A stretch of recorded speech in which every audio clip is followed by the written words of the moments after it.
மத்தேயு 18ஆம் அதிகாரம் 11 நாம் வாசிக்கலாம்.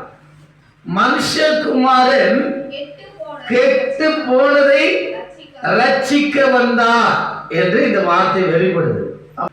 நம்முடைய தேவன் இங்கே சொல்லப்பட்ட வார்த்தைகள் போடும்போது இஸ்ரவேல் வீட்டார் தேவனுக்கு துரோகம் பண்ணி தேவனுக்கு விரோதமாய் பேசி ஊழியக்காரர்களுக்கு விரோதமாக கலகம் பண்ணி தேவன் கொடுத்த சுதந்திரிக்க வேண்டிய அந்த வாக்குத்தத்தத்தின் தேசமாகிய கானானை சுதந்திரித்துக் கொள்ள முடியாத அநேகர் பின்வாங்கி போனார்கள், அநேகர் மாண்டு போனார்கள்.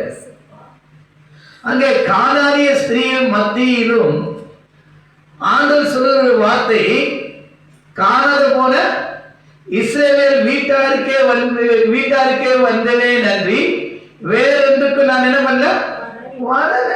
அப்போ காணாமற் போன, பின்வாங்கி போன, மரிதளித்த அவருடைய வாக்குத்தத்தத்தின் பிள்ளைகளை அவர் தேடி வந்தார். ஹல்லேலூயா.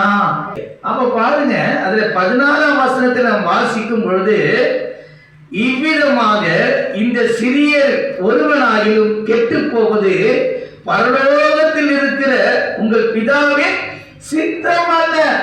ஹல்லேலூயா. மேலே பார்த்தீங்கன்னா அந்த 12 வசனத்திலிருந்து நாம் வாசிக்கும் பொழுது என்ன பண்றதாம், உங்களுக்கு எப்படி தோன்றுகிறது, ஒரு மனுஷனுக்கு 100 ஆடுகள் இருக்க அவைகளில் ஒன்று சிதறி போனால் அவன் மற்ற 99 ஆடுகளையும் மலையில் விட்டு போய் சிதறி போனதை தேடாமல் இருப்பானோ?